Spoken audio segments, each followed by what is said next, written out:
Your next comic coming to the stage, the mighty Britton Denny, the man with two first names. You're an all-star. That's a handshake. Holy shit. Thanks for helping me start like that.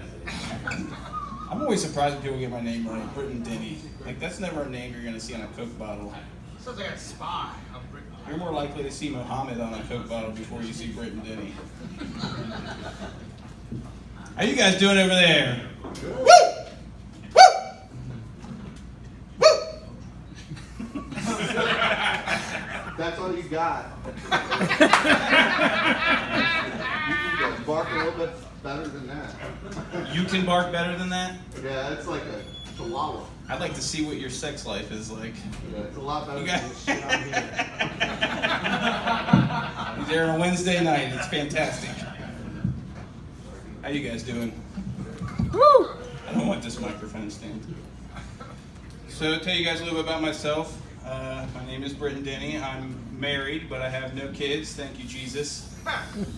Everybody here is probably avoiding kids at this time.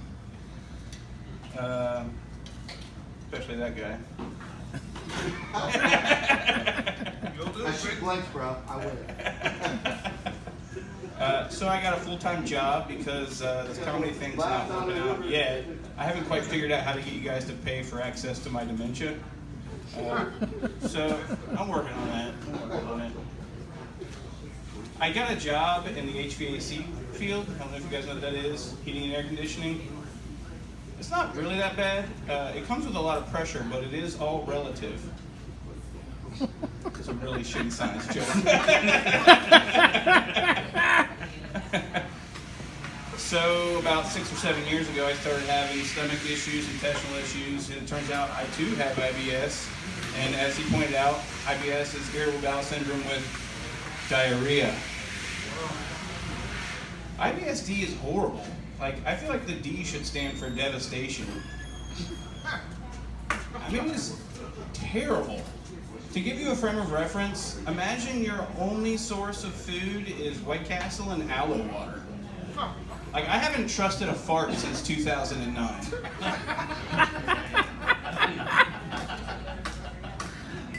You should know the difference between a fart and poop. Just that alone, I didn't even want to live on. Like, I'm living my life potentially shitting myself at any minute. Like, that's horrible. You know the pain. You have to be within 4 minutes of a restroom. Like he said, within 4 minutes of a restroom. It's true. So the doctor told me, he's like, man, you're going to need to stay away from alcohol. You're going to need to stay away from fried foods, greasy foods, tobacco. Pretty much everything that's made me the man that you're staring at right now, he told me to knock out. The thing he conveniently left out was that my butthole would be destroyed by the time I was 35. I'm basing that completely on feel.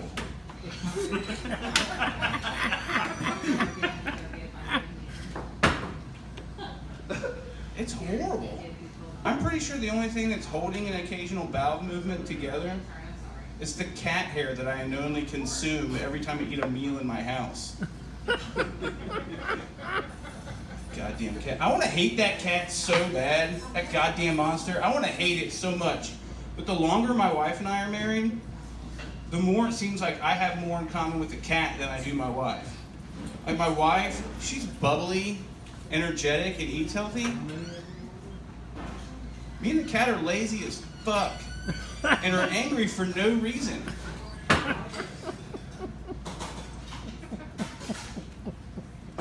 The cool part about it is I can drag my ass across the carpet and not feel like I'm being judged. Have you ever seen a cat do that? It's fucking disgusting. I can see where it's been the minute it leaves the cat box. It's like Pac-Man left a trail behind of fecal matter. And I have to clean it up. I hate that fucking cat. Did you guys see Hugh Hefner died? Yeah. Oh, Hughie. I know. Son of a bitch. I don't think he's going to a better place. That dude lived in a house, a mansion filled with badge and boobs since the 60s. He's probably the only man that's ever slept on a mattress made of fake titties. His sleep number bed was probably like 36 double D. The only way life for Hugh's going to get any better in the afterlife is if he dies and he wakes right back up in the Playboy Mansion, only David Spade's gone, the grotto no longer smells like Charlie Sheen, and the playmates are mute.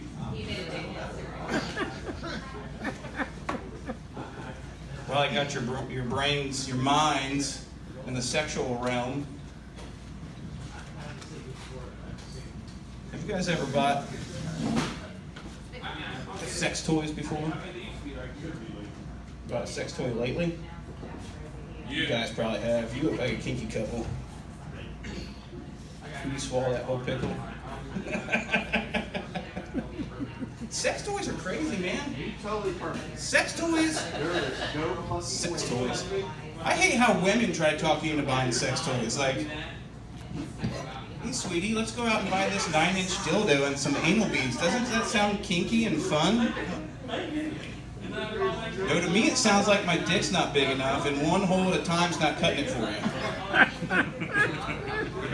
Sex toys are crazy, man. Like, if you actually go out and look at them, they've got triggers, buttons, switches, wires. It's like playing an exotic game of duck hunt. Thanks, Jason. Just pointed out how big of an asshole I am.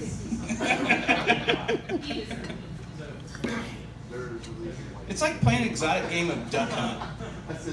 Only in this version, you're shooting at erogenous sounds like G-spot, G-spot, C-spot, titty, titty, titty.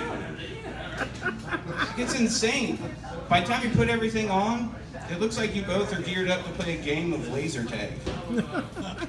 Last week, my wife and I got all the toys out and suited up. I couldn't tell if we were going to have sex or go skydiving.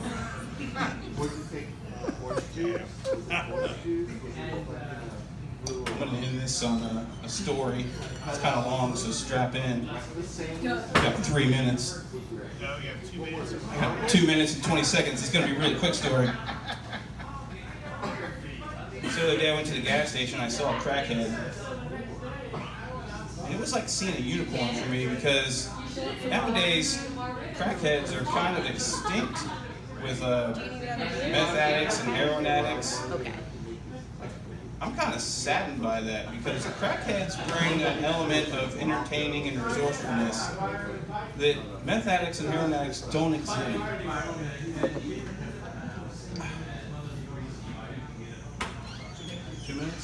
Okay.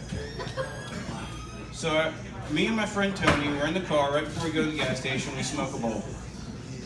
I get inside. I'm standing in the back getting shit, a bunch of shit we don't need. So I'm walking to the counter. I got my peanut butter Skittles. I got some cotton candy. And this dude just comes in the door. I don't even think he touched the doors. I think the doors opened in front of him and just like fog rolled in right behind him. And then he danced to the counter like he was in a Bobby Brown video, and it was his prerogative. So he dances over to the counter, and he strikes a pose, and he's like, I need cigarettes and a 5-hour energy. I'm like, dude, a 5-hour energy on top of crack cocaine? Crack cocaine is 5-hour energy. That's how shit got done in the 80s and 90s. You want to put crack on top of that? I'll stand behind him, I'm looking at the register, I'm like, don't give him 5-hour energy, that is not good. So he pays for his stuff and he turns around and he's sporting the 1992 Cracked Out collection, green sweatpants, a red polo shirt, and then over the sweatpants he had cut-off jean shorts. So he turns around, and this is the kicker of the whole deal, he turns around, cracked out as hell, and he's wearing a polo shirt that says, Open Arms, Alcohol and Drug Rehabilitation Center. I'm willing to bet that he has more than one of those shirts. So So the story doesn't end there, though. I mean, the entertainment continues. So I walked outside, and this guy's pumping gas for probably 3 to 4 minutes. And the entire time, he's having a conversation with a golden retriever in the car next to him. This is fantastic. So I get in the car, and I'm like, Tony, this is what happened inside. I explain the story to him. I tell him what happens. I tell him about talking to the golden retriever for like 3 to 4 minutes. Tony laughs for maybe 2 or 3 seconds and then pauses and looks at me and he goes, "What do you think him and the dog were talking about?" All right, guys, I'm out of time. Thank you so much.